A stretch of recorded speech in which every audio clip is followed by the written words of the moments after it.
आप सभी को ग्रीन टीवी परिवार की तरफ से 75वें स्वतंत्रता दिवस की ढेर सारी शुभकामनाएं। एक कल्याणकारी देश की सफलता का आकलन इस तथ्य से लगाया जा सकता है कि वहां सामाजिक आर्थिक व्यवस्था के अंतिम पायदान पर खड़े व्यक्ति के विकास को सुनिश्चित करने के लिए आखिर क्या प्रयास किए गए हैं। इस तरह से अगर देखा जाए तो समग्र विकास की इस पृष्ठभूमि में महात्मा गांधी राष्ट्रीय ग्रामीण रोजगार गारंटी अधिनियम यानी कि मनरेगा ने एक बेहद महत्वपूर्ण भूमिका अदा की है। इस तथ्य से इनकार नहीं किया जा सकता कि कृषि संकट और आर्थिक मंदी के दौर में मनरेगा ने ग्रामीण किसानों और भूमिहीन मजदूरों के लिए एक सुरक्षा कवच के रूप में काम किया है। ज्यादा दूर की बात छोड़िए, अगर अभी साल 2020 में कोरोना संकट की ही बात करें तो लाखों प्रवासी मजदूर जब अपने गांव पहुंचे तो इस दौरान मनरेगा में ही उन्हें रोजगार मिला। मनरेगा की वजह से ही लाखों मजदूर 2 जून की रोटी जुटा पाए। नमस्कार दोस्तों, स्वागत है आपका। मैं हूं आपके साथ प्राची तिवारी। आज तक हम आपके लिए लेकर आए खेती किसानी ग्रामीण उद्योग से जुड़ी ढेरों जानकारियां, लेकिन इस बार हमने सोचा कि क्यों ना आपको हम सरकारी योजनाओं से जुड़ी जानकारी दें। वैसे तो आजकल हर कोई अपने अधिकारों के लिए जागरूक है, लेकिन फिर भी कुछ लोगों को सरकारी योजनाओं के बारे में पूरी तरह से जानकारी हासिल नहीं है, जिसकी वजह से कई लोग योजनाओं का फायदा नहीं उठा पाते हैं। इसलिए इस कार्यक्रम के जरिए हम आपको सरकारी योजनाओं के बारे में पूरी जानकारी देंगे। तो ये इस कार्यक्रम का पहला एपिसोड है, तो क्यों ना बात मनरेगा की जाए, जो मेरे ख्याल से देश की सबसे पुरानी योजनाओं में से एक है। महात्मा गांधी राष्ट्रीय ग्रामीण रोजगार गारंटी कानून मनरेगा दुनिया में अपनी किस्म का एक अनोखा ही कार्यक्रम है। संसद के दोनों सदनों में पारित होने के बाद 25 अगस्त 2005 को ये कानून का रूप ले सका। उस समय इसे नरेगा नाम दिया गया था। जी हाँ, मनरेगा से पहले ये था नरेगा। तो नरेगा की कहानी शुरू होती है 1991 से, जब ये तब के प्रधानमंत्री पीवी नरसिम्हा राव द्वारा प्रपोज किया गया था।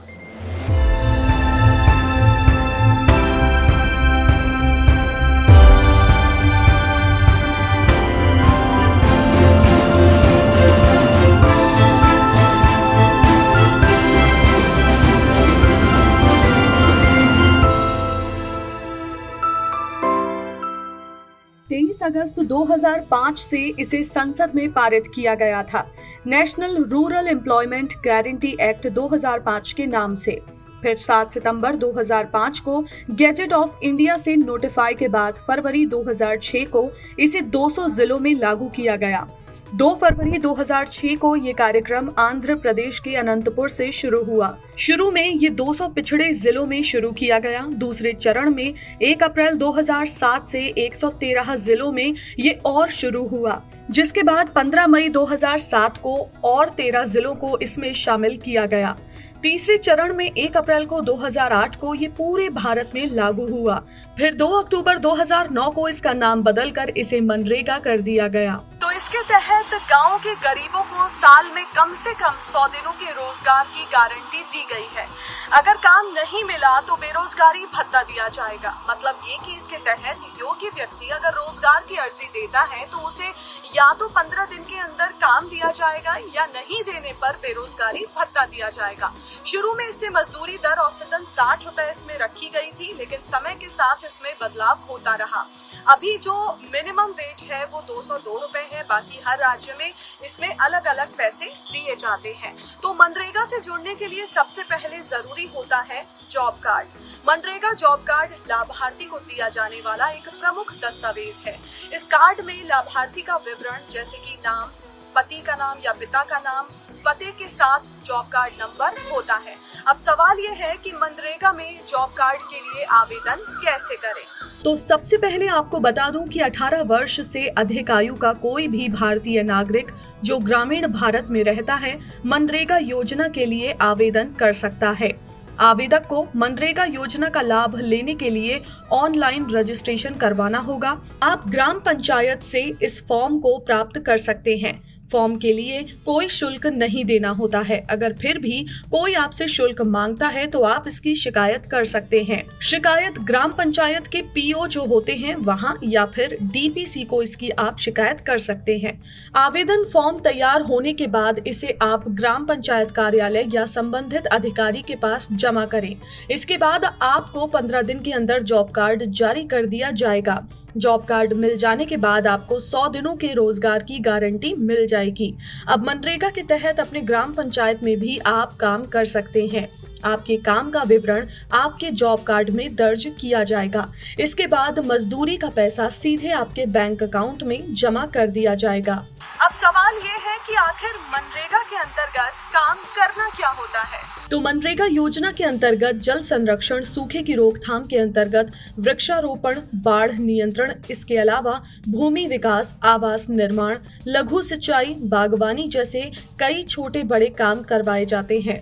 इसके अलावा ग्रामीण संपर्क मार्ग निर्माण या कोई भी ऐसा काम करवाया जाता है जो मनरेगा के अंतर्गत आता है, जिसे केंद्र सरकार राज्य सरकारों से सलाह लेकर अधिसूचित करती है।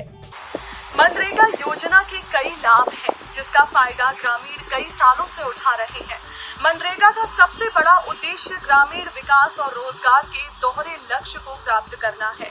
इसी के साथ मनरेगा योजना का उद्देश्य समाज के कमजोर वर्ग को भी मुख्य धारा में शामिल करना है। इस योजना ने ग्रामीण क्षेत्रों में गरीबी, पलायन और कर्ज के मुद्दों को सशक्त तरीके से संबोधित किया है। आप खुद देखिए कि कैसे मनरेगा मजदूरी ने ग्रामीण गरीबों की आय के पूरक के रूप में मदद की है।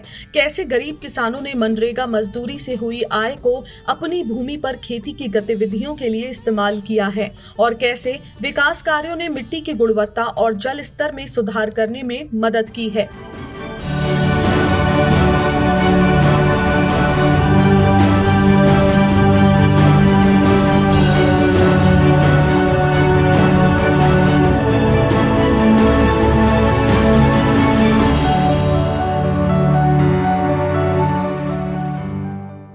पारंपरिक रूप से मजदूर काम के लिए किसानों पर निर्भर रहा करते थे, लेकिन अब हालात ठीक उल्टे हैं। कभी कभी तो मजदूर मिलते ही नहीं। इसके अलावा ग्रामीण मजदूरी भी अब नाटकीय रूप से बढ़ी है। मनरेगा इस मायने में भी महत्वपूर्ण है कि इसमें विकलांगता से प्रभावित लोगों को भी कोई न कोई काम देने का प्रावधान किया गया है। मनरेगा भारत में विकलांगता से प्रभावित सबसे ज्यादा लोगों को रोजगार देने वाला कार्यक्रम भी है। इस योजना में पिछले 4 सालों में हर साल औसतन 4.67 लाख विकलांग लोगों को भी रोजगार मिला है। महिलाओं के जीवन को भी यही कार्यक्रम व्यवस्थागत हक उपलब्ध करवाता है। यही नहीं, मनरेगा में महिलाओं को लगभग 56% अवसर मिलता है। वहीं अगर इस योजना के नकारात्मक पहलू की बात करें तो हालांकि अन्य रोजगार गारंटी योजना की तुलना में ये साफ सुथरी ही है, लेकिन फिर भी भ्रष्टाचार को अनदेखा नहीं किया जा सकता। इतने सालों बाद भी मजदूरी चाहने वालों के जीवन स्तर में विकास की जो दर है वो बहुत धीमी है। वो अब भी काम के लिए सरकार पर ही निर्भर है। जहां मनरेगा को लागू करने वालों का ध्यान दूसरे मुद्दों पर होना चाहिए था, वहीं ये अभी भी उन बुनियादी कार्यों पर है जो शुरुआती दिनों में किए गए थे। मनरेगा के कुछ प्रावधानों में भी और बहुत सारी इनके क्रियान्वयन में भी विसंगतियां हैं। मनरेगा केवल 100 दिन का रोजगार देने के प्रावधान के कारण पूरा विश्वास स्थापित नहीं कर पाया। दूसरी बड़ी विसंगति मनरेगा की मजदूरी भारत की न्यूनतम मजदूरी की दर से साल 2019-20 तक लगभग 18 से 20% कम रही।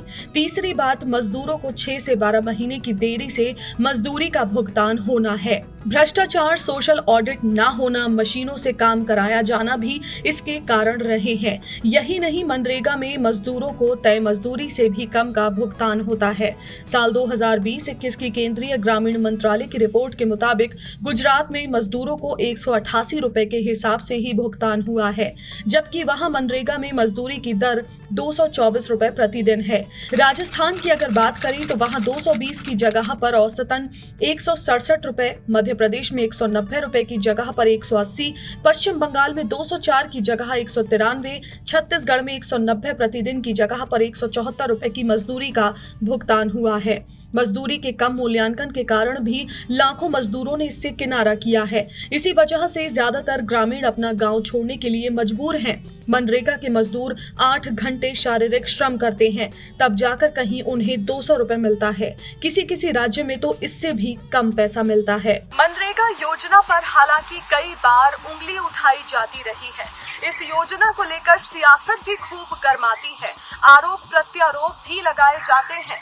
स्थानीय स्तर पर भ्रष्टाचार के मामले भी उजागर होते हैं। कागजों पर योजना चलने के तथ्य भी परोसे जाते हैं। खुद सरकार ने स्वीकार किया है कि मनरेगा के तहत गबन और लीकेज को लेकर इस कार्यक्रम को गंभीर आलोचना का सामना करना पड़ा है।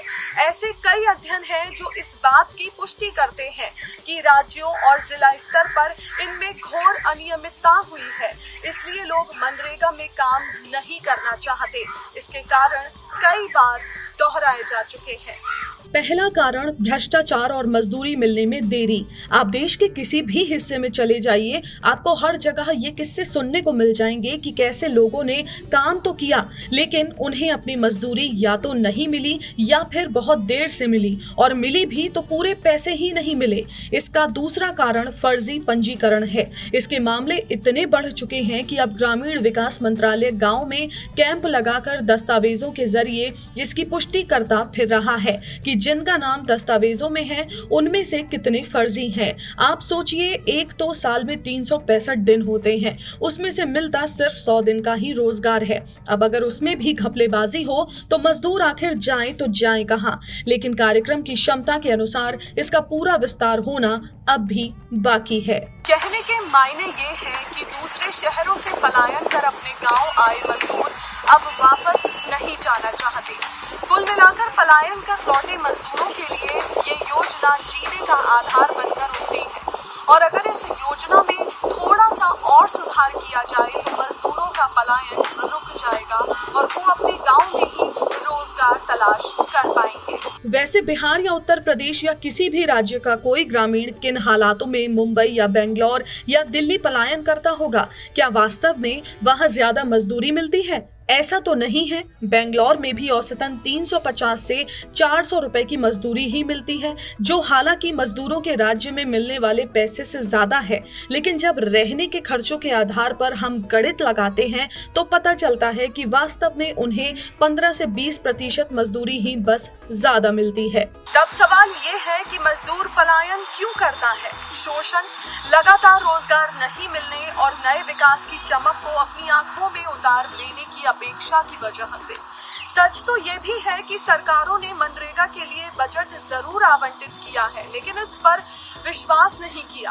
मनरेगा कभी भी ग्रामीण परिवारों को 100 दिन का रोजगार देने के करीब पहुंच ही नहीं पाया है। साल 2016-17 से साल 2019-20 के केंद्रीय ग्रामीण मंत्रालय के अध्ययन से पता चलता है कि इस अवधि में औसतन 7.81 करोड़ सक्रिय जॉब कार्डधारी परिवारों में से केवल 40.7 लाख परिवारों को ही 100 दिन का रोजगार मिला है।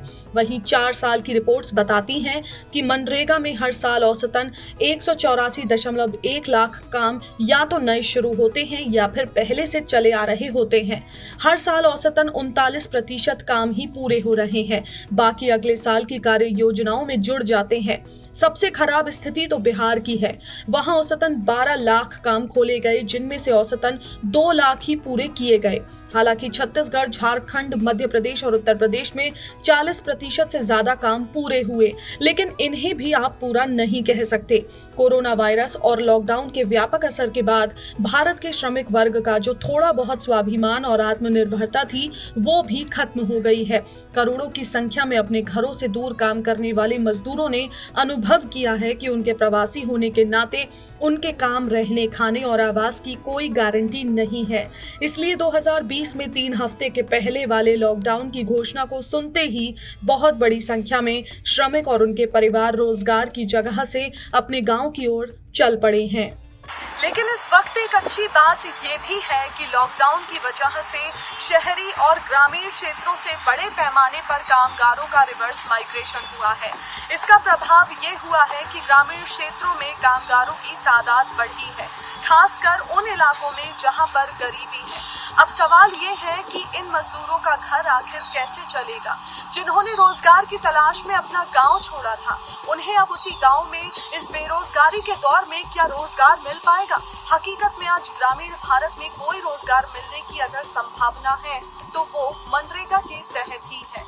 वैसे भी सरकार मनरेगा के मजदूरों के लिए पैसा आवंटित करती है तो वो अच्छी बात है, लेकिन जब साल 2020-21 के लिए भारत सरकार ने मनरेगा के लिए 61,500 करोड़ रुपए का बजट आवंटित किया तो वो किसी दान या मुफ्त वितरण के लिए आवंटन नहीं था। इस राशि से 5 करोड़ परिवार मेहनत करके भारत को ठोस विकास अवस्था में ले जाते हैं। इससे उत्पादन बढ़ता है और भारत की खाद्य सुरक्षा और गरीबी में कमी आती है और महंगाई दर नियंत्रण में रहती है। इसी राशि से एक साल में मजदूर वनीकरण के 40,000 काम करते हैं। इन कामों से लगभग 40 से 50 करोड़ पेड़ लगाए जाते हैं और संरक्षित किए जाते हैं।